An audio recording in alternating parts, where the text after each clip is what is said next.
October 11th, 2004. What is your full name? My full name is Henry, and my nickname is Pat Kerns, K-E-R-N-S. My name is Pat because I was born on St. Patrick's Day. I'm not Irish.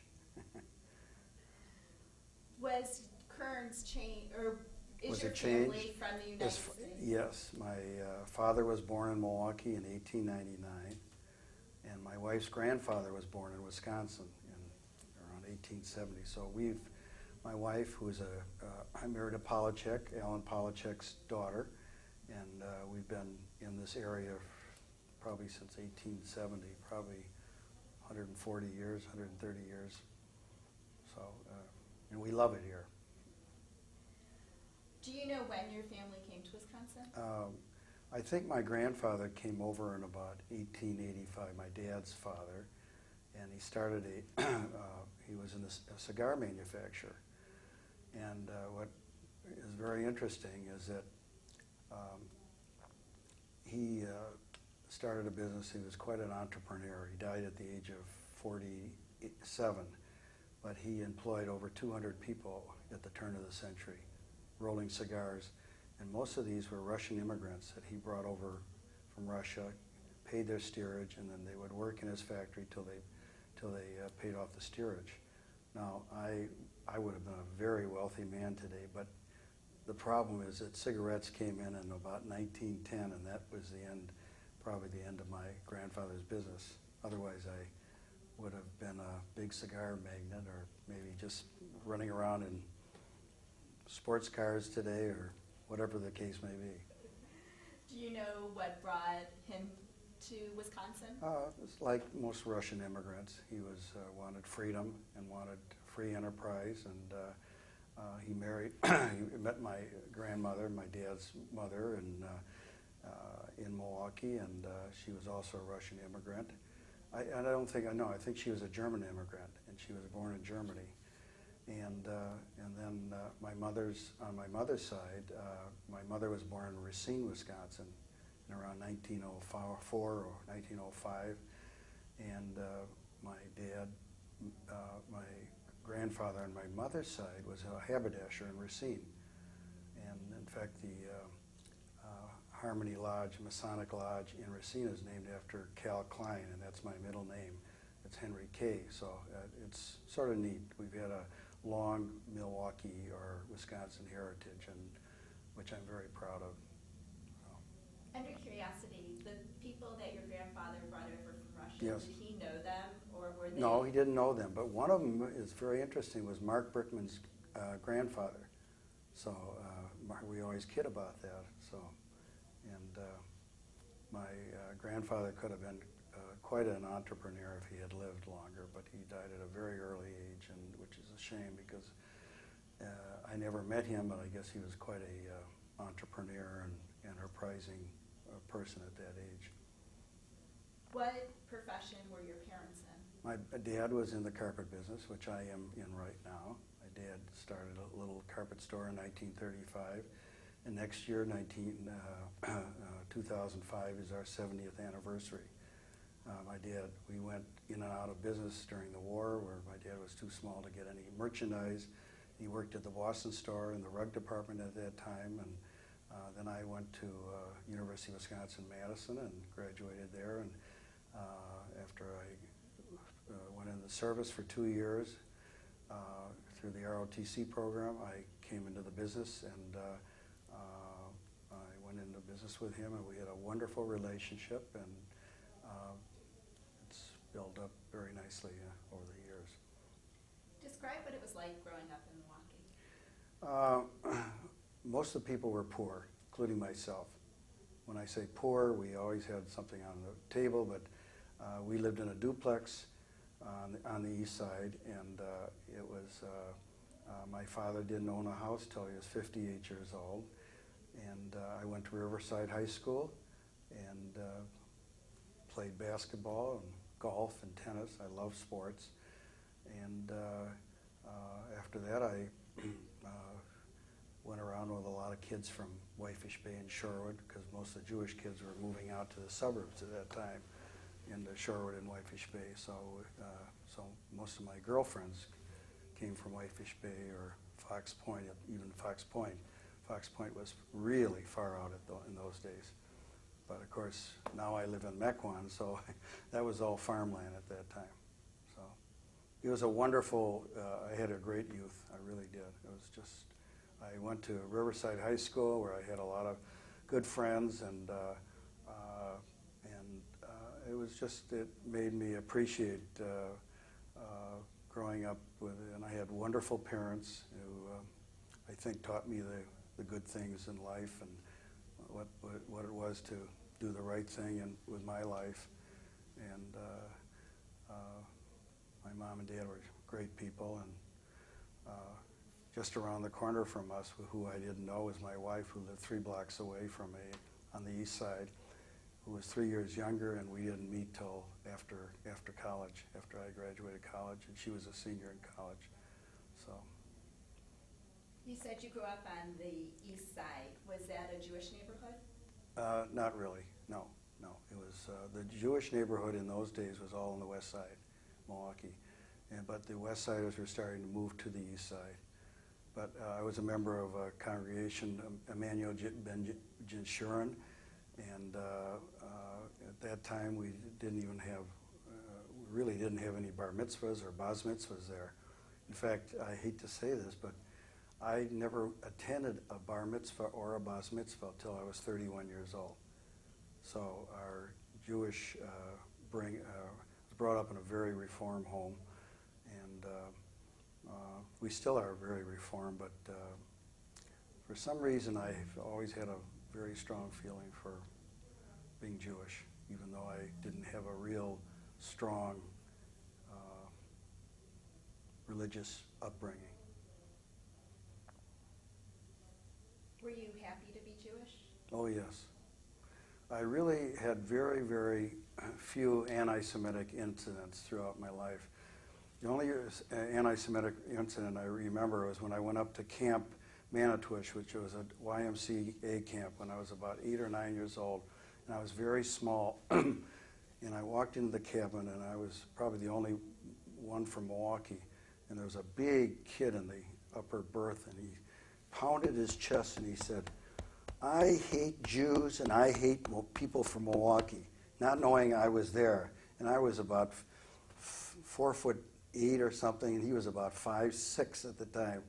And I was really scared. Well, as it turned out, he had never met a Jew, never met anybody from Milwaukee, and at the end we became very good friends, and he realized that we weren't so unusual. We were just like everybody else in this world, and we became very, very good friends. And I hope that incident helped him become much more tolerant of not only Jews, but blacks and every other minority.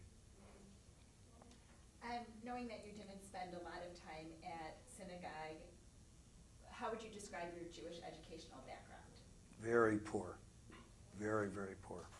I was confirmed, and that was the extent of it at Emmanuel Ben Jeshurun. We're now members of Congregation Sinai, which has a lot of the same members, but has become much more,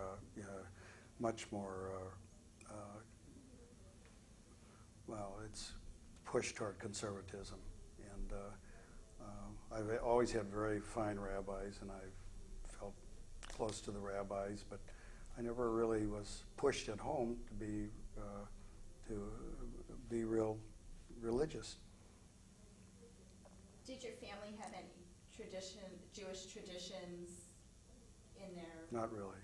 Do you have any now? We never had any Christmas trees when I was growing up. Not really. We just try to teach our children how important it is to be a Jew, and the values that we have as being Jewish, and try to tell our children how important it is to be involved in Jewish life, and or if it's not Jewish life, things that would match up to traditional Judaism, and have tolerance towards all races and creeds and everyone. And to be very honest with you, we have quite a few non-Jews in our family now. So. Tell us about your involvement in agencies of the Jewish community. Well, I've always had a feeling of that wherever there was a Jew, he or she were very important to me, whatever place in the world they would be. And I wanted to work when I got out of college and started in the business world. Became involved with the Jewish Federation, did a lot of fundraising, and I enjoy fundraising. I always have. I think if you're sold on whatever cause you're trying to raise money for, you can do a very good job. If you're not sold on it, it's hard to fundraise. I have done fundraising for not only the Jewish Federation but Israeli Bonds. I was very involved with the Sinai Hospital, Mount Sinai Hospital, which I was on the board for 38 years, and at the end I became chairman of the board. And this was a Jewish hospital, which was at the beginning was intended to help Jewish doctors help Jewish doctors that couldn't get on staffs of others' hospitals. And this is what the reason for having a Jewish hospital in this community, which was very unusual. And the same with Brynwood Country Club. The reason why Brynwood Country Club was there because years ago people couldn't get into any country clubs. So the people that started Brynwood and the people that started the hospital did this because there was no other place to go. And I became very, very involved with the hospital. And then as it went on, the Jewish doctors went on to other hospitals. Jewish patients were accepted at other hospitals, and now Sinai, I'm very proud of Sinai today because they're the only inner city hospital left in this community, and it's a great, great hospital. I'm very proud of some of the things that we did and the rest of the board did to maintain that hospital in the downtown area rather than move it to the suburbs like we were, where a lot of Jewish people thought we should have moved to. I'm glad that they're where they are. I know that you were the recipient of the Benjamin Nickel Young Leadership Award. Do you remember what year that was? Yes, I remember it because it was 1957. That was one of the wars. And I've always said this is sort of cute. Every year they send the recipient to one of the wonderful cities in the United States. Well, as it turned out, I went to Cleveland, Ohio, and in those days, this is 37 years ago, in those days Cleveland was really a bad city. And we went during the wintertime, and it was not the greatest trip in the world, but I was very honored to get the award. And this year we gave the award to David Sinnigan. I happened to present the award to him, and he's going back to Cleveland, so it's too bad. But that was a great honor because I knew Ben Nichols' family quite well, and I know Ben Nichols' grandson, who is helping fund the Ben Nichols Award to this day, and it was a great honor for me to get it at that time, and it's a great honor for any of these young men that are getting it today to fulfill their, do the things for this community that they should be doing, and hopefully can bring more young people to help with all the important things that are happening here in Milwaukee, because our population is declining, and there's a lot of intermarriage and so forth. So we need all the help we can get, especially from our young people. And before I leave our community agencies Yes. and stuff, I see you were involved with the Milwaukee Jewish Council. Yes. What's your role? Well, I was on the board, and I was interested in it because because it had a lot to do with anti-Semitism, and this bothers me. Anti-Semitism, I worry about it all the time. I'm worrying about it today much more than I ever have. I think it's extremely serious, and I think the Milwaukee Jewish Council is a very, very important part of this community. And I worry that, again, our young people don't realize how serious the problems in Europe are right now with anti-Semitism. It reminds me of the 30s again. It really does. How do you connect to Israel? I've only been there once, and it was a wonderful trip. My wife and I went on a Jewish Federation trip in 1979, and I've always had a feeling about Israel and about Jews, and I really didn't need Israel to give me the feeling. A lot of people didn't have the feeling and go there and not all of them, but they get the feeling of how important it is, how important Israel is to the Jewish world. My feeling is that if something happens to Israel, if we don't support Israel, our lives here as American Jews would change overnight. And so I've always felt that way, and I tried to instill this upon my family and also my friends. And even though some of my family are not married to Jews, I instill this thing about being Jewish, that no matter where you come from or where you go, you're still Jewish. And Israel is very, very important to keep strong. So I just have had that. I don't know where it came from, but I worry a lot about things like that. How do you see the present and future of the Milwaukee Jewish community? Well, I've been chairman of the Young Leadership Group for 15 years, and if this is, and I've seen the quality of young men that are coming up in our community, I'm very proud of these, every one of them. Every year I present the award, and every year a group of us, all the leaders or the people that have gotten the award present this award, and every year we have one outstanding man that comes to the fore. And so if this is what our future is, I'm very excited about the future of Milwaukee.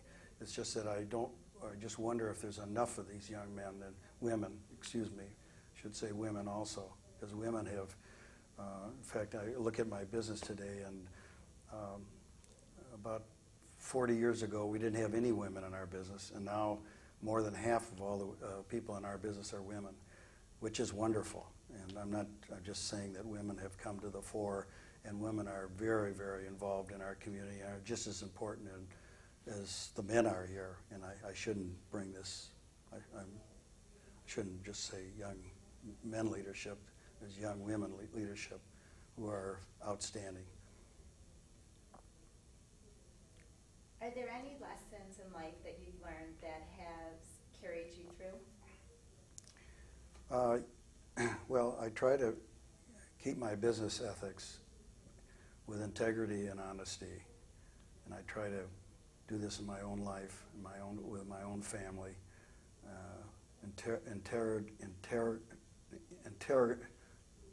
What we'll say? Honesty, integrity. Cut this out. I can't pronounce the word. Integrity. Integrity. I'm embarrassed. It slipped a little bit. So, but that's really what it's all about. And I feel that I have my children and I'm just very proud of my family, and I'm proud to be a Milwaukee Jew. And I'm proud of all the wonderful friends that my wife and I have acquired over the years, and we've gone through some tough times over the past years, and because of my family and our friends, we've gotten through some of the tough times that we have encountered. So, what are you most proud of? I'm most proud of my wife, because I've been married 47 years, and I couldn't have gotten anybody in the world better than that. And she's helped me through everything. And number two, I'm very proud of my business also.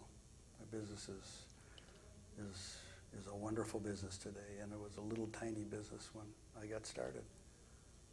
And I'm proud of being involved in Milwaukee and walking around the streets, and I think having a pretty good reputation, not only in business but in the community. That's what I'm proud of. Do you have any regrets? I have regretted that I wasn't a doctor. I always wanted to be a doctor, but my grades in college were average, and so that's why I got involved in hospital work, because I think there's a great satisfaction for any doctor that's watching this, great satisfaction to be a physician, be able to walk into a hospital to help people, and nurses to help people get well again, and have a better life. And that's the only regret I have, but maybe I didn't study hard enough. So, I think your father would have been disappointed you know, not to have you by well, his side. maybe so. What would you describe as the happiest moment of your life? I hate to go back on this, and if my wife sees this, she'll give me points for this, but the day we got married, that was the happiest day of my life. And what about the saddest? When my daughter passed away in last December, and that was the saddest day of my life. Is there something about yourself that nobody knows that's interesting, or something you'd like to share about your daughter?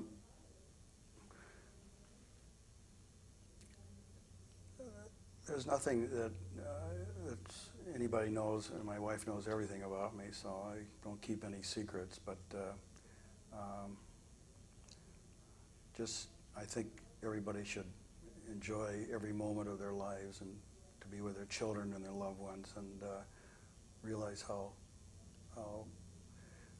fortunate we all are to have what we have. And even though sometimes we have little things that happen, it's not really a big deal, and just enjoy life and enjoy every moment of it to its fullest. How would you like to be remembered? I'd like to be remembered as being a good father and a good businessman and a good husband and a good friend. That's how I'd like to be remembered. Is there anything else you wanted to talk about that we didn't get to? No, I think that's about it. I just want to reiterate that I'm very proud to be a Milwaukee Jew, and I'm very touched and honored that you have asked me to talk about my life.